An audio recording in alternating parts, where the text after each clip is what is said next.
Gramin bank clerk and PO notification വന്നിരിക്കുകയാണ്. ഈ നോട്ടിഫിക്കേഷൻ്റെ ഡീറ്റെയിൽസ് നമുക്ക് ഈ വീഡിയോയിലൂടെ ഡിസ്കസ് ചെയ്യാം. വെൽക്കം ടു എഡ്യൂഗാനറ്റ്. ഞാൻ കലാദീപക്. ഫസ്റ്റ് ടൈം ഒക്കെ അപ്ലൈ ചെയ്യുന്നവർക്ക് ഈ നോട്ടിഫിക്കേഷനെ കുറിച്ച് നല്ലൊരു പിടിപാടുണ്ടാവില്ല. അപ്പം നമുക്ക് എല്ലാ കാര്യങ്ങളും വളരെ ഡീപ്പായിട്ട് തന്നെ നോക്കാം. നോട്ടിഫിക്കേഷൻ സ്റ്റാർട്ട് ചെയ്യുമ്പോൾ തന്നെ ആദ്യം ഒരു ബ്ലോക്കിൽ കൊടുത്തിരിക്കുന്നത് കാണാം. Officer scale 1, scale 2, scale 3. അതിൽ ഓഫീസർ സ്കെയിൽ 1 ആണ് ഫ്രഷേഴ്സിന് പറ്റുന്നത്. എക്സ്പീരിയൻസ് ഒന്നും ഇല്ലാത്തവർക്ക് പറ്റുന്നത് ഓഫീസർ സ്കെയിൽ 1 ആണ്, വിച്ച് മീൻസ് PO. അതേപോലെ അതിൻ്റെ കൂടെ ഓഫീസ് അസിസ്റ്റന്റ് മൾട്ടിപർപ്പസ് എന്ന് കൊടുത്തിട്ടുണ്ട്. അതിൻ്റെ അർത്ഥം ക്ലർക്ക്, അതും ഫ്രഷേഴ്സിന് പറ്റും. സ്കെയിൽ 2, സ്കെയിൽ 3 ഫ്രഷേഴ്സിന് പറ്റത്തില്ല. ഏതെങ്കിലും ബാങ്ക് അല്ലെങ്കിൽ ഫിനാൻഷ്യൽ ഇൻസ്റ്റിറ്റ്യൂഷനിൽ 2 വർഷത്തിന് മേൽ ഓഫീസർ ലെവലിൽ എക്സ്പീരിയൻസ് ഉള്ളവർക്കാണ് സ്കെയിൽ 2 പറ്റുന്നത്. 5 വർഷത്തിന് മേൽ എക്സ്പീരിയൻസ് ഉള്ളവർക്കാണ് സ്കെയിൽ 3 പറ്റുന്നത്. അത് സീനിയർ മാനേജർ ലെവലിലേക്ക് ഉള്ളതാണ്. ദാറ്റ് മീൻസ് ഫ്രഷേഴ്സിന് പറ്റുന്നത് office assistant multipurpose, which means clerk, and officer scale 1, which means PO. അത് നമുക്ക് ക്ലിയർ ആയിരിക്കാം. ഇനി സ്ട്രേറ്റ് അവേ നമ്മൾ പേജ് നമ്പർ 5 പോവാം. നോട്ടിഫിക്കേഷനിൽ അവിടെ എലിജിബിലിറ്റിയിൽ ഏജിനെ കുറിച്ചാണ് ആദ്യമേ പറയുന്നത്. ഏജ് ചെക്ക് ചെയ്യുന്നത് ആസ് ഓൺ June 1 ആണ്. കാര്യം June 1 തൊട്ടാണ് ഈ പരീക്ഷയ്ക്ക് അപ്ലൈ ചെയ്യാൻ പറ്റുന്നത്. അതുകൊണ്ട് തന്നെ ഏജ് അവർ ആസ് ഓൺ June 1 ആണ് ചെക്ക് ചെയ്യുന്നത്. ക്ലർക്കിന്റെ കേസിൽ മിനിമം 18 ഇയേഴ്സ്, മാക്സിമം 28 ഇയേഴ്സ്. POയുടെ കേസിൽ മിനിമം 18 ഇയേഴ്സ്, മാക്സിമം 30 ഇയേഴ്സ്. അത് ജനറൽ കാറ്റഗറിയുടെ കാര്യമാണ്. OBC-കാർക്ക് 3 വർഷം കൂടെ എക്സ്ട്രാ, SC/ST-കാർക്ക് 5 വർഷം കൂടെ എക്സ്ട്രാ. എക്സ് മിലിറ്ററിക്ക് മാക്സിമം 50 വയസ്സ് വരെ ഫോർ ക്ലറിക്കൽ ലെവൽ.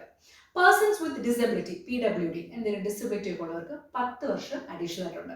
അതായത് ജനറലിന്റെ 28 വയസ്സ് പ്ലസ് 10 അങ്ങനെ. പിന്നെ അതുപോലെ തന്നെ വിഡോ അല്ലെങ്കിൽ ഡിവേഴ്സ്ഡ് ആയിട്ടുള്ള women who are not remarried, അവർക്കും പ്രത്യേക ഏജ് റിലാക്സേഷൻസ് ഉണ്ട്. Only for clerical post. General OBC SC/ST പ്രത്യേകം റിലാക്സേഷൻ ഉണ്ട്. അത് വ്യക്തമായിട്ട് ആ ഏജിന്റെ അവിടെ നല്ലൊരു ടേബിളിൽ ക്ലിയർ ആയിട്ട് കൊടുത്തിട്ടുണ്ട്. ഓക്കെ, ഇനി നമ്മൾ പോകേണ്ടത് പേജ് നമ്പർ 12 ഇതിന്റെ ഇടയ്ക്കുള്ള ഇത്രയും പേജസിൽ എന്താണ് ഡിസ്കസ് ചെയ്യുന്നത് വെച്ചാൽ ഡിസബിലിറ്റി, PWD കാറ്റഗറിയിൽ വരുന്നവരുടെ പല പല ഫാക്ടേഴ്സ് ഒക്കെയാണ് അതിൻ്റെ ഇടയ്ക്ക് വരുന്നത്. അത് കഴിഞ്ഞാൽ സ്ട്രേറ്റ് അവേ പേജ് നമ്പർ 12 അവിടെ ഡിസ്കസ് ചെയ്യുന്നത് എഡ്യൂക്കേഷണൽ ക്വാളിഫിക്കേഷനെ കുറിച്ചാണ്. എഡ്യൂക്കേഷണൽ ക്വാളിഫിക്കേഷൻ അവർ ചെക്ക് ചെയ്യുന്നത് ആസ് ഓൺ June 21 ആണ്. ബിക്കോസ് ഈ എക്സാമിന് അപ്ലൈ ചെയ്യാവുന്ന ലാസ്റ്റ് ഡേറ്റ് June 21 ആണ്. സോ പരമാവധി നമുക്ക് June 21 നമ്മുടെ ഡിഗ്രിയുടെ റിസൾട്ട് വന്ന് നമ്മൾ പാസ്സായി അറിഞ്ഞിട്ടുണ്ടാവും. സർട്ടിഫിക്കറ്റ് ഒന്നും കിട്ടേണ്ട ആവശ്യമില്ല, ബട്ട് അത്രയെങ്കിലും അറിഞ്ഞിട്ടുണ്ടെങ്കിൽ നമുക്ക് അപ്ലൈ ചെയ്യാം. ഓക്കെ, എനി ഡിഗ്രി പെർസെൻറ്റേജ് ഒന്നും വിഷയമല്ല. അവിടെ എഡ്യൂക്കേഷൻ ക്വാളിഫിക്കേഷൻ്റെ ഭാഗത്ത് പേജ് നമ്പർ 12 നല്ലൊരു ടേബിൾ കൊടുത്തിട്ടുണ്ട്. അതിൽ ഫസ്റ്റ് റോ നോക്കുമ്പോൾ കാണാം ഓഫീസ് അസിസ്റ്റന്റ് മൾട്ടിപർപ്പസ്, അതായത് ക്ലർക്കിന്റെ കാര്യമാണ്. സെക്കൻഡ് വൺ ഓഫീസർ സ്കെയിൽ 1, അതായത് POയുടെ കാര്യം. പിന്നെ അങ്ങോട്ട് സ്കെയിൽ 2, സ്കെയിൽ 3 ഒക്കെയാണ്. അത് ഫ്രഷേഴ്സ് നോക്കണ്ട, അതിന്റെ റിക്വസിറ്റ് എക്സ്പീരിയൻസ് ഉള്ളവർ നോക്കിക്കോളും. അപ്പം ബേസിക്കലി എനി ഡിഗ്രി പെർസെൻറ്റേജ് വിഷയമല്ല. പിന്നെ നമ്മൾ അതിനകത്ത് അഡീഷണൽ ആയിട്ട് ഈ 2 റോസിലും കാണുന്നത് ഒരു കമ്പ്യൂട്ടർ നോളജിന്റെ കാര്യം പറയുന്നുണ്ട്. അതിൽ കൂടുതൽ കൺഫ്യൂഷൻ ഒന്നും വേണ്ട, ഒരു ബേസിക് കമ്പ്യൂട്ടർ നോളജ്. മിക്കവാറും സ്കൂൾ കോളേജ് ലെവൽ പൂർത്തീകരിക്കുന്ന കുട്ടികൾക്ക് അത് കാണുമല്ലോ. ആ ഒരു ബേസിക് നോളജ് ആണ് അവർ ഉദ്ദേശിക്കുന്നത്. പിന്നെ ലാംഗ്വേജിന്റെ കാര്യം പറയുന്നുണ്ട്. നമ്മൾ ചൂസ് ചെയ്യുന്ന റീജിയനിലെ ലോക്കൽ ലാംഗ്വേജ് അറിയണം. അതായത് നമ്മൾ അപ്ലൈ ചെയ്യുന്ന സമയത്ത് ഏത് റീജിയൻ ആണോ ജോബിന് വേണ്ടി ചൂസ് ചെയ്യുന്നത്. കേരള ആണെങ്കിൽ മലയാളം, തമിഴ്നാടാണെങ്കിൽ തമിഴ്, കർണാടക ആണെങ്കിൽ കന്നഡ, അങ്ങനെ നമ്മൾ ഏത് റീജിയൻ ആണോ ചൂസ് ചെയ്യുന്നത് അവിടുത്തെ ലോക്കൽ ലാംഗ്വേജിന്റെ ഒരു നോളേജ് നമുക്ക് ഉണ്ടാവണം. അതിന് പ്രൂഫായിട്ട് 8th സ്റ്റാൻഡേർഡ് മുതൽ മുകളിലോട്ടുള്ള ഏതെങ്കിലും ഒരു മാർക്ക് ഷീറ്റ് നമുക്ക് പ്രൊഡ്യൂസ് ചെയ്യാൻ പറ്റുമെങ്കിൽ അത് മതിയാവും. അതായത് നമ്മൾ ആ പെർട്ടിക്കുലർ ലാംഗ്വേജ് പഠിച്ചിട്ടുണ്ടെന്ന് കാണിക്കാൻ വേണ്ടി.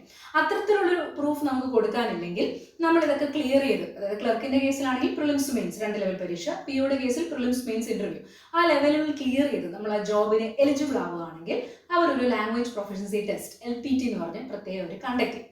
ആ പെർട്ടിക്കുലർ ലാംഗ്വേജിന്റെ നമ്മുടെ റീഡ്, റൈറ്റ്, സ്പീക്ക് സ്കിൽസ് ഒക്കെ അവരൊന്ന് ടെസ്റ്റ് ചെയ്യും. അതിൽ ക്ലിയർ ചെയ്താൽ ഫൈൻ. ഇനിയിപ്പോൾ അഥവാ അതിലും ക്ലിയർ ചെയ്യാൻ പറ്റിയില്ലെങ്കിലും നമ്മുടെ ജോയിനിങ്ങിന് ശേഷം ഒരു 6 months അഡീഷണൽ ടൈമും അവർ തരും ആ ലാംഗ്വേജ് നമുക്ക് ഡെവലപ്പ് ചെയ്തെടുക്കാം. കാര്യം ചില കുട്ടികളൊക്കെ വേക്കൻസീസിൻ്റെ ഇതൊക്കെ നോക്കിയിട്ട് മറ്റ് സ്റ്റേറ്റിൽ അപ്ലൈ, അപ്പോൾ ചിലപ്പോൾ അവർക്ക് ആ ലാംഗ്വേജ് വലിയൊരു ഇത് കാണത്തില്ല. അപ്പോൾ അങ്ങനെ ഒരു ഓപ്ഷനും അവൈലബിൾ ആണ്. ഇനി നമ്മൾ ഈ നോട്ടിഫിക്കേഷൻ ശ്രദ്ധിക്കുന്ന അടുത്ത കാര്യം, ഇതിൽ ഈ 2ാമത്തെ റോ, അതായത് ഓഫീസർ സ്കെയിൽ 1 ഭാഗത്ത് എനി ഡിഗ്രി എന്നൊക്കെ പറയുന്നെങ്കിലും ചില സബ്ജക്റ്റുകാർക്ക് പ്രിഫറൻസ് ഉണ്ടെന്ന് പറയുന്നുണ്ട്. പ്രധാനമായിട്ടും അഗ്രികൾച്ചറുമായിട്ട് ബന്ധപ്പെട്ട സകലതും അവർ ആ ലിസ്റ്റിൽ കൊടുത്തിട്ടുണ്ട്. അതിന് പുറമെ IT, മാനേജ്മെന്റ്, ലോ, അക്കൗണ്ടിങ് ഒക്കെ പറയുന്നുണ്ട്. അപ്പോൾ ഇതിനപ്പുറം ക്വാളിഫിക്കേഷൻ ഉള്ളവർക്ക് ഒരു ഡൗട്ട് വരും, അയ്യോ നമ്മളപ്പോൾ ഇത് അപ്ലൈ ചെയ്യണ്ടേ, എഴുതണ്ടേ, നമുക്കിത് എലിജിബിലിറ്റി എടുത്തില്ല. നത്തേ, ആർക്ക് വേണമെങ്കിലും അപ്ലൈ ചെയ്യാം. എപ്പോഴും അവരിങ്ങനെ കുറച്ച് സബ്ജക്ട്സിന് പറയുന്നതാണ്, അതൊന്നും നിങ്ങൾ വറി ചെയ്യേണ്ട. ഏത് ഡിഗ്രിക്കാർക്ക് വേണമെങ്കിലും അപ്ലൈ ചെയ്യാം. ടെസ്റ്റിൻ്റെ സ്കോറും കാര്യങ്ങളും അനുസരിച്ചൊക്കെയാണ് സെലക്ഷൻ വരുന്നത്. നെക്സ്റ്റ് പേജ് നമ്പർ 13ലേക്ക് പോകുമ്പോൾ അവിടെ പോയിന്റ്സ് സൈഡിൽ എഴുതിയിട്ടുണ്ട്, ലെഫ്റ്റ് സൈഡിൽ. അതിൽ പോയിന്റ് നമ്പർ 3 and 4 നമ്മൾ ചെക്ക് ചെയ്യണം. അവിടെ കൊടുത്തിരിക്കുന്നത് കാൽക്കുലേഷൻ ഓഫ് പെർസെൻറ്റേജ്. അതായത് ഡിഗ്രിക്ക് എത്ര പെർസെൻറ്റേജ് ഉണ്ടെങ്കിലും കുഴപ്പമില്ല, പക്ഷേ നമ്മൾ പരീക്ഷയ്ക്ക് അപ്ലൈ ചെയ്യുന്നിടത്ത് നമ്മൾ നമ്മുടെ ഡിഗ്രിയുടെ പെർസെൻറ്റേജ് എൻ്റർ ചെയ്ത് കൊടുക്കേണ്ടതുണ്ട്. അപ്പോൾ ആ പെർസെൻറ്റേജ് ഇപ്പോൾ ഒരു യൂണിവേഴ്സിറ്റിയൊക്കെ ഓരോ രീതികളിലാണല്ലോ, അപ്പോൾ അതെങ്ങനെയാണ് കാൽക്കുലേറ്റ് ചെയ്യേണ്ടതെന്നുള്ളൊരു ഫോർമാറ്റ് അവിടെ ഇപ്പോൾ page number 13 point number 3 and 4 കൊടുത്തിട്ടുണ്ട്. ഇനി അവിടെ നിന്ന് നിങ്ങൾക്ക് ഒരു വ്യക്തത കിട്ടുന്നില്ലെങ്കിൽ മിക്കവാറും നിങ്ങളുടെ ഫൈനൽ മാർക്ക് ലിസ്റ്റുകളിൽ അതിൻ്റെ ഒരു കാൽക്കുലേഷൻ കാണും. ഇനി അതും പറ്റുന്നില്ലെങ്കിൽ നിങ്ങൾ ഏത് യൂണിവേഴ്സിറ്റിയിലാണോ പഠിച്ചിട്ടുള്ളത് അവിടെ കോൺടാക്ട് ചെയ്താൽ നിങ്ങൾക്ക് ആ കാൽക്കുലേഷനും കാര്യങ്ങളൊക്കെ ക്ലിയർ ആയിട്ട് മനസ്സിലാവും. ഇനി നെക്സ്റ്റ് നമ്മൾ പോകുന്ന ഏത് പേജാണ്? Page number 14. അപ്പോൾ അവിടെ അവർ ആദ്യമേ പറയുന്ന ഒരു കാര്യം സിവിൽ സ്കോറിൻ്റെയാണ്. അതായത് നമ്മൾ വൺസ് സെലക്ഷൻ ഒക്കെ ആയി കഴിയുമ്പോൾ നമ്മുടെ സിവിൽ സ്കോർ അവർ ചെക്ക് ചെയ്യും. മിനിമം 650 എങ്കിലും നമുക്ക് വേണം. അടുത്തായിട്ട് അവർ പറയുന്നത് ആ പേജിൽ തന്നെ എക്സാമിനേഷൻ ഫീയുടെ കാര്യമാണ്. എക്സാമിനേഷൻ ഫീ ക്ലർക്കൽ പോസ്റ്റിനാണെങ്കിലും PO പോസ്റ്റിനാണെങ്കിലും സെയിം ആണ്. Ex serviceman, SC ST category, persons with disability ഇവർക്കൊക്കെ 175 rupees ആണ്. ജനറൽ OBC-കാർക്കൊക്കെ 850 rupees-ഉമാണ് എക്സാം ഫീ വരുന്നത്. നെക്സ്റ്റ് നമ്മൾ പോകുന്ന ഏത് പേജാണ്? Page number 15. പേജ് നമ്പർ 15 പറയുന്നത് എക്സാമിന്റെ സ്ട്രക്ചറിനെ കുറിച്ചുള്ള കാര്യമാണ്. എക്സാമിന്റെ സ്ട്രക്ചർ ബേസിക്കലി നമുക്കറിയാം, ഓൺലൈൻ പരീക്ഷയാണ്, ഒബ്ജക്റ്റീവ് ക്വസ്റ്റ്യൻസ് ആണ് അല്ലേ. ഒരു ക്വസ്റ്റ്യൻ തരും, അതിനെ തുടർന്ന് 5 ഓപ്ഷൻസ്, ശരിയായിട്ടുള്ളതിൽ നമ്മൾ ക്ലിക്ക് ചെയ്യുന്നു, കറക്റ്റ് ആണെങ്കിൽ 1 മാർക്ക് കിട്ടുന്നു, തെറ്റിപ്പോയാൽ 0.25 മാർക്ക് കുറയും. ചെയ്യാനുള്ള റഫ് പേപ്പർ എല്ലാം എക്സാം സെന്ററിൽ പ്രൊവൈഡ് ചെയ്യും. ഓക്കെ, ക്ലർക്കൽ ലെവലിൽ നമുക്കറിയാം പ്രിലിംസ് മെയിൻസ് 2 ലെവൽ പരീക്ഷയാണ്. ഫസ്റ്റ് ലെവലാണ് പ്രിലിംസ്, അത് ക്ലിയർ ചെയ്യുന്നവരാണ് മെയിൻസിലേക്ക് പോകുന്നത്. അത് ക്ലിയർ ചെയ്യുകയാണെങ്കിൽ നമ്മൾ സെലക്ട് ചെയ്യണം. POയുടെ കേസിൽ പ്രിലിംസ്, മെയിൻസ്, ഇന്റർവ്യൂ 3 ഘടകം. ഇനി ഗ്രാമീൺ ബാങ്കിന് വരുന്നൊരു വെറൈറ്റി സാധാരണഗതിയിൽ എന്താണെന്ന് വെച്ചാൽ പ്രിലിംസിന് റീസണിങ്ങും മാത്സും മാത്രമേ ഉള്ളൂ, ഇംഗ്ലീഷ് ഇല്ല എന്നുള്ളതാണ്. അതായത് ബാക്കി സകല ബാങ്ക് എക്സാംസിനും പ്രിലിംസിനും 3 സബ്ജക്ട്സ് ആണ്. റീസണിങ്, മാത്സ്, ഇംഗ്ലീഷ്, മൊത്തം 1 hour duration, 20 minutes separate timing ഒക്കെയാണ്. പക്ഷേ ഗ്രാമീൺ ബാങ്കിന് മാത്രമേ എപ്പോഴും, ഗ്രാമീൺ ബാങ്കുകളായതുകൊണ്ട് തന്നെ അവരുടെ പ്രിലിംസിന് റീസണിങ്ങും മാത്സും മാത്രമേ ഉള്ളൂ. ഇംഗ്ലീഷ് മെയിൻസിന് വരുന്നുണ്ട്, അതുകൊണ്ട് വിട്ടുകളയാൻ പാടില്ല. പ്രിലിംസിന് വരുന്ന ടോട്ടൽ ഡ്യൂറേഷൻ, ക്ലർക്കിനാണെങ്കിലും POയ്ക്കാണെങ്കിലും പ്രിലിംസിന് വരുന്ന ടോട്ടൽ ഡ്യൂറേഷൻ 45 minutes ആണ്. അത് സെപ്പറേറ്റ് ടൈമിംഗ് ഒന്നും ഇല്ല, ഒരു ടോട്ടൽ ടൈമിംഗ് 45 minutes. ആ 45 minutes നമുക്ക് ഇഷ്ടമുള്ള പോലെ റീസണിങ്, മാത്സ് എങ്ങനെയാണെന്ന് വെച്ചാൽ നമുക്കത് മാനേജ് ചെയ്യാം. പക്ഷേ ഓർത്തോണം, സെപ്പറേറ്റ് കട്ട് ഓഫ് ഉണ്ട് സബ്ജക്ട്സിന്. റീസണിങ്ങിനും മാത്സിനും പ്രത്യേകം കട്ട് ഓഫ് ഉണ്ട്. സോ ഏതെങ്കിലും ഒരു സബ്ജക്ട് കൂടുതൽ സ്കോർ ചെയ്തിട്ട് മറ്റത് പോയാൽ ശരിയാവത്തില്ല. അപ്പോൾ ഉള്ള 45 minutes-ൽ 2 സബ്ജക്ട്സ് നല്ല രീതിയിൽ സ്കോർ ചെയ്യാൻ ശ്രമിക്കുക.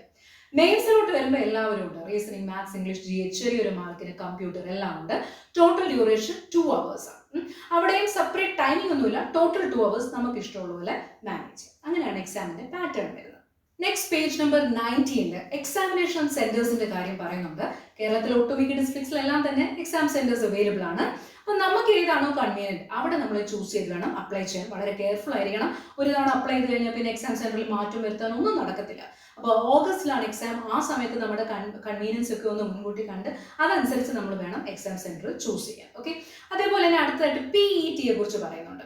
അതായത് പ്രീ എക്സാമിനേഷൻ ട്രെയിനിങ്. അത് ജനറൽ കാറ്റഗറിക്കാർക്ക് പറ്റത്തില്ല, മറ്റുള്ളവർക്കുള്ളതാണ്. സാധാരണ രീതിയിൽ കോവിഡ് ആയതുകൊണ്ട് അത് നിലവിൽ നടന്നു വരുന്നില്ലായിരുന്നു. ഇത്തവണ ഉണ്ടാവാം. കേരളത്തിൽ മലപ്പുറത്താണ് പ്രീ എക്സാമിനേഷൻ ട്രെയിനിങ്ങിന്റെ സെന്റർ പറഞ്ഞിരിക്കുന്നത്. പ്രത്യേകിച്ചൊന്നുമില്ല, എക്സാം സംബന്ധമായിട്ടുള്ള ഗൈഡൻസും കാര്യങ്ങളൊക്കെ നമുക്കൊരു ക്ലാരിറ്റി പ്രൊവൈഡ് ചെയ്യും. അതാണ് പ്രീ എക്സാമിനേഷൻ ട്രെയിനിങ്. അപ്ലൈ ചെയ്തിട്ട് ഇൻ കേസ് നിങ്ങൾക്ക് പോകാൻ പറ്റിയില്ലെങ്കിൽ പ്രശ്നമൊന്നും വരില്ല, അത് നമുക്ക് ഡിസൈഡ് ചെയ്യാം. ഓക്കെ, നമ്മുടെ ഇഷ്ടമാണ്, അപ്ലൈ ചെയ്യുന്നോ ഇല്ലയോ പോകുന്നോ അതൊക്കെ നമ്മുടെ താല്പര്യമാണ്, നമുക്ക് ഡിസൈഡ് ചെയ്യാം. ഇനി നമ്മൾ പരീക്ഷയ്ക്ക് അപ്ലൈ ചെയ്യുന്ന സമയത്ത് വളരെ കെയർഫുൾ ആയിരിക്കണം. നമ്മൾ മറ്റാരെങ്കിലും ഏൽപ്പിച്ചു വിടരുത്, നമ്മൾ തന്നെ ചെയ്യണം. ബിക്കോസ് എന്തെങ്കിലും ഒരു മിസ്റ്റേക്ക് അതിനകത്ത് വരുത്തിയതിനു ശേഷം പിന്നെ വറി ചെയ്തിട്ട് കാര്യമില്ല. ബിക്കോസ് വൺസ് നമ്മൾ ക്ലിയർ ആയി കഴിഞ്ഞാൽ അവസാനം അവർ ഇതെല്ലാം ക്രോസ് ചെക്ക് ചെയ്യും. അതുകൊണ്ട് തന്നെ നമ്മൾ തന്നെ നല്ല രീതിയിൽ കെയർഫുള്ളി ചെയ്യുക. നമുക്ക് നമ്മുടെ ഫോണിലൂടെ തന്നെ ചെയ്യാം, അല്ല നമ്മൾ ഫസ്റ്റ് ടൈം ചെയ്യുവാണെങ്കിൽ അക്ഷയയിലോ കമ്പ്യൂട്ടർ സെന്ററിലോ എവിടെയെങ്കിലും പോയി ചെയ്യാം. ബട്ട് നമുക്ക് പൂർണ്ണമായിട്ടും നോട്ടിഫിക്കേഷനെ കുറിച്ചൊരു ക്ലാരിറ്റി ഉണ്ടായിരിക്കണം, എന്നിട്ടേ നമ്മൾ എവിടെയും പോകാവൂ. എൻട്രി ചെയ്യുമ്പോഴും നമ്മൾ വളരെ ശ്രദ്ധിച്ചിരിക്കണം, ഓരോ ഡീറ്റെയിലും കറക്റ്റായിട്ടാണോ എൻട്രി ചെയ്തിരിക്കുന്നതെന്ന്. ഇൻ കേസ് നമ്മൾ അപ്ലൈ ചെയ്ത് കഴിഞ്ഞതിന് ശേഷമാണ് മനസ്സിലാക്കിയത്, മേ ബി ഒരു 2 ദിവസം കഴിഞ്ഞപ്പോൾ നമ്മൾ മനസ്സിലാക്കി അപ്ലൈ ചെയ്തതിൽ എന്തെങ്കിലും തെറ്റുവന്നു. ലാസ്റ്റ് ഡേറ്റിന് മുൻപാണെങ്കിൽ കുഴപ്പമില്ല. അതായത് 21st ആണല്ലോ ലാസ്റ്റ് ഡേറ്റ്. അതിന് മുൻപ് നമ്മൾ തിരിച്ചറിയുകയാണെങ്കിൽ ഒന്നും കൂടെ അങ്ങ് അപ്ലൈ ചെയ്താൽ മതി. ആപ്ലിക്കേഷൻ ഫീ ഒന്നും കൂടെ ആവുമെന്നുള്ളതേ ഉള്ളൂ. പക്ഷെ അവർ ഒടുവിൽ അപ്ലൈ ചെയ്യുന്നതേ കണക്കിലെടുക്കത്തുള്ളൂ. പക്ഷേ ഈ ലാസ്റ്റ് ഡേറ്റ് കഴിഞ്ഞാണ് തിരിച്ചറിയുന്നെങ്കിൽ പിന്നെ ഒന്നും ചെയ്യാൻ പറ്റത്തില്ല. ലാസ്റ്റ് ഡേറ്റ് വരെ മാത്രമേ നമുക്ക് സ്ട്രിക്ട്ലി എന്തും ചെയ്യാൻ പറ്റത്തുള്ളൂ. പേജ് നമ്പർ 37 വേക്കൻസീസിനെ കുറിച്ചൊക്കെ കൃത്യമായിട്ട് കൊടുത്തിട്ടുണ്ട്, നമുക്കത് ചെക്ക് ചെയ്യാം. പിന്നീട് പേജ് നമ്പർ 27 വളരെ ഇമ്പോർട്ടൻ്റ് ആണ്. ഹൗ ടു അപ്ലൈ എന്ന് പറയുന്ന ഒരു പ്രത്യേക സെക്ഷൻ പേജ് നമ്പർ 27 ഉണ്ട്. വളരെ കെയർഫുള്ളി അവിടെ നിന്ന് അങ്ങോട്ട് വായിക്കണം. എപ്പോഴും ഓർത്തോണം, ബാങ്ക് എക്സാമിന് അപ്ലൈ ചെയ്യാൻ നമുക്ക് സർട്ടിഫിക്കറ്റ്സ് ഒന്നും അപ്ലോഡ് ചെയ്യേണ്ട ആവശ്യമില്ല. ഏത് ബാങ്ക് എക്സാമിന് അപ്ലൈ ചെയ്യാനും 4 കാര്യങ്ങൾ മതി. ഒന്ന് നമ്മുടെ ഫോട്ടോ, നമ്മുടെ സിഗ്നേച്ചർ, നമ്മുടെ ലെഫ്റ്റ് ആം ഇംപ്രഷൻ, ഒരു ഹാൻഡ് റിട്ടൺ ഡിക്ലറേഷൻ. ഈ 4 കാര്യങ്ങൾ മതി നമുക്ക് ഏതൊരു ബാങ്ക് എക്സാമിനും അപ്ലൈ ചെയ്യാം. ഇതൊക്കെ ഏത് സൈസുകളിൽ സെറ്റ് ചെയ്യണമെന്ന് ആ പേജ് 27th പേജ് മുതൽ അങ്ങോട്ട് അവർ ക്ലിയർ ആയിട്ട് പറഞ്ഞിട്ടുണ്ട്. ആ സൈസുകളിൽ വേണം ഇത് ഓരോന്നും വളരെ ക്ലിയർ ആയിട്ട് നമ്മൾ സ്കാൻ ചെയ്ത് റെഡിയാക്കി അപ്ലോഡ് ചെയ്യാം. ഓക്കെ, അപ്പോൾ നിങ്ങൾക്ക് വരുന്ന വേറൊരു ഡൗട്ട് ഇവിടെ കൊടുത്തിട്ടുണ്ട്. സിഗ്നേച്ചർ ക്യാപിറ്റൽ ലെറ്റേഴ്സിൽ പാടില്ല. അതിൻ്റെ അർത്ഥം മറ്റൊന്നുമല്ല, ഫുൾ ബ്ലോക്ക് ലെറ്റേഴ്സിൽ സിഗ്നേച്ചർ ചെയ്ത്. പൊതുവേ നമ്മൾ അങ്ങനെ ചെയ്യത്തില്ലല്ലോ, ഫസ്റ്റ് ലെറ്ററിലെ ക്യാപിറ്റൽ, ബാക്കി റണ്ണിങ് അല്ലേ, സോ ഇറ്റ്സ് ഫൈൻ. അതേപോലെ തന്നെ ഒരു ഹാൻഡ് റിട്ടൺ ഡിക്ലറേഷൻ ഉണ്ട്. അതെങ്ങനെയാണ് എഴുതേണ്ടത് എന്നൊരു സംശയമാണ്. ഈ പറഞ്ഞ പേജ് നമ്പർ 27 തന്നെ തൊട്ട് മുകളിലായിട്ട് ഒരു പോയിന്റ് നമ്പർ 4 മറ്റുമായിട്ട് അവർ എഴുതിയിട്ടുണ്ട്. ഐ ഹിയർ ബൈ ഡിക്ലെയർ എന്ന് പറഞ്ഞുകൊണ്ട് ഒരു ഹാൻഡ് റിട്ടൺ ഡിക്ലറേഷൻ കൊടുത്തിട്ടുണ്ട്. അതേപടി ഒരു പേപ്പറിലോട്ട് സ്വന്തം ഹാൻഡ് റൈറ്റിംഗിൽ എഴുതണം. ആ നെയിം എന്നുള്ള ഭാഗത്തിൽ സ്വന്തം പേര് എഴുതുക, ഫുൾ നെയിം എഴുതുക. ഓക്കെ, അത്രേ ഉള്ളൂ. അതാണ് ഹാൻഡ് റിട്ടൺ ഡിക്ലറേഷൻ. എല്ലാം ക്ലിയർ ആയിരിക്കണം. ഇനി പേര് വളരെ കെയർഫുള്ളി കൊടുക്കണം. അഡ്രസ്സ് വിഷയമല്ല, പക്ഷെ പേര് നമ്മൾ കൊടുക്കുന്നത്, പെൺകുട്ടികളൊക്കെ ചിലപ്പോൾ മാരേജ് കഴിഞ്ഞവർ പേര് ഒഫീഷ്യലി മാറ്റി കാണുന്നില്ല, പക്ഷെ അല്ലാത്ത പേര് കൊടുക്കും. അങ്ങനെ ചെയ്യരുത്. നിങ്ങളുടെ പ്രൂഫുകൾ എങ്ങനെയാണോ നിങ്ങളുടെ ആക്ച്വൽ നെയിം വരുന്നത് അതുപോലെ തന്നെ കൊടുക്കണം. കാര്യം ഈ അപ്ലൈ നേരത്തെ എങ്ങനെയാണോ പേര് കൊടുക്കുന്നത് അതുപോലെ ആയിരിക്കും നിങ്ങളുടെ ഹോൾ ടിക്കറ്റിൽ വരുന്നത്. പരീക്ഷയ്ക്ക് പോകുമ്പോൾ ഹോൾ ടിക്കറ്റ് മാത്രമല്ല, നമ്മളൊരു ID പ്രൂഫും കൊണ്ടുപോകേണ്ടതുണ്ട്. അപ്പോൾ രണ്ടിനും 2 ഫോർമാറ്റിലാണ് പേരെങ്കിൽ ബുദ്ധിമുട്ട് വരും. സോ പേര് നമ്മൾ കൃത്യമായിട്ട് കൊടുക്കുക. പിന്നെ ഒരു കാര്യം കൂടെ, പേജ് നമ്പർ 35 കൂടെ ചെക്ക് ചെയ്തിട്ട് 35, 36 നല്ലൊരു ടേബിൾ അനൗൺസ്മെന്റ്സ് എന്ന് പറഞ്ഞ ഒരു ഡേറ്റുകളും മന്തും എല്ലാം കൃത്യമായിട്ട് കൊടുത്തിട്ടുണ്ട്.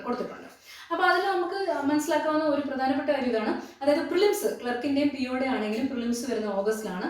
പ്രിലിംസ് ക്ലിയർ ചെയ്ത് കഴിഞ്ഞാൽ 2ന്റെയും മെയിൻസ് സെപ്റ്റംബറിൽ വരും.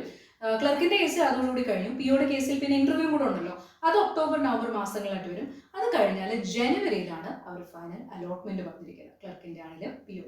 ഓക്കെ, സോ ഈ കാര്യങ്ങളൊക്കെ നിങ്ങൾക്ക് മനസ്സിലായെന്ന് വിശ്വസിക്കുന്നു. അപ്പോൾ എക്സാംസ്, ബാങ്ക് എക്സാംസ് നോക്കുന്നവർക്ക് ഇനി എക്സാംസിന്റെ ഫുൾ ടൈമാണ്. ഇനിയിപ്പോൾ ഉടനെ ഇത് കഴിയുന്ന ഉടനെ IBPS ക്ലർക്ക് വരും, IBPS PO വരും, അങ്ങനെ ഇനി മൊത്തം എക്സാംസ് ആണ്. എല്ലാ വർഷവും ഇങ്ങനെയാണ്, ഈ ഒരു പീരീഡ് തൊട്ട് ഫുൾ എക്സാംസ് ആണ്. അപ്പോൾ ബാങ്ക് എക്സാം ലക്ഷ്യമിടുന്നവർ ഇനി വെയിറ്റ് ചെയ്യാനേ പാടില്ല. എത്രയും പെട്ടെന്ന് നിങ്ങൾക്ക് താല്പര്യമുള്ളിടങ്ങളിൽ ചേർന്ന് പ്രിപ്പറേഷൻ സ്റ്റാർട്ട് ചെയ്യണം. കാര്യം ബാങ്ക് എക്സാമിന് വരുന്ന സബ്ജക്ട്സ് പ്രോബ്ലമാറ്റിക് ആണ്, തിയറി അല്ല, ചെയ്ത് തന്നെ പഠിക്കണം. എക്സാം ഓൺലൈൻ ആയതുകൊണ്ട് തന്നെ സ്പീഡ് വേണം മാക്സിമം സ്കോർ ചെയ്യാൻ. പതുക്കെ പ്രാക്ടീസിലൂടെ കിട്ടത്തുള്ളൂ. ഏതെങ്കിലും ഒരു എക്സാം വിളിക്കുമ്പോൾ അപ്ലൈ ചെയ്തിട്ട് പഠിക്കാനിരിക്കരുത്. 1 മാസമേ കാണത്തുള്ളൂ. വളരെ ബുദ്ധിമുട്ടാണ്. ടൈം വേണം നമ്മുടെ പ്രിപ്പറേഷനിലാണ് നമുക്ക് ആ ഒരു സക്സസ്സും അച്ചീവ് ചെയ്യാൻ പറ്റുന്നത്. എഡ്യൂഗാനറ്റും ഓൺലൈൻ ബാങ്ക് കോച്ചിങ് പ്രൊവൈഡ് ചെയ്യുന്നുണ്ട്. നമ്മുടെ മൊബൈൽ ആപ്പിലൂടെയാണ് പ്രൊവൈഡ് ചെയ്യുന്നത്. റെക്കോർഡ് ക്ലാസ്സസ് ആണ് നമ്മൾ പ്രൊവൈഡ് ചെയ്യുന്നത്. Right from the base level sufficient content നമ്മൾ പ്രൊവൈഡ് ചെയ്യുന്നുണ്ട്. ഫുൾ കണ്ടന്റ് നിങ്ങൾക്ക് ഒരുമിച്ചാണ് കിട്ടുന്നത്. 6 months ആണ് കോഴ്സിന്റെ ഡ്യൂറേഷൻ. നിങ്ങൾ ജോയിൻ ചെയ്യുമ്പോൾ തന്നെ നിങ്ങൾക്ക് വ്യക്തമായിട്ടുള്ള ഗൈഡൻസ് നിങ്ങൾ പ്രൊവൈഡ് ചെയ്യും. 1-to-1 കോൺടാക്ട് അവൈലബിൾ ആണ്. നിങ്ങൾക്ക് ഡൗട്ട് ക്ലിയറൻസും എക്സാം സംബന്ധമായിട്ടുള്ള ഇൻഫർമേഷനും എല്ലാം നമ്മൾ പ്രൊവൈഡ് ചെയ്യുന്നുണ്ട്. അതേപോലെ തന്നെ practice questions, model exams, daily weekly എല്ലാം അടങ്ങിയ ഒരു ഫുൾ പാക്കേജാണ് നമ്മൾ പ്രൊവൈഡ് ചെയ്യുന്നത്. കോഴ്സ് സംബന്ധമായിട്ടുള്ള കൂടുതൽ വിവരങ്ങൾ അറിയാൻ താഴെ കാണിക്കുന്ന നമ്പറിൽ വിളിക്കുകയോ വാട്സപ്പ് ചെയ്യുകയോ ചെയ്താൽ മതിയാവും. Have A nice day. Thank you.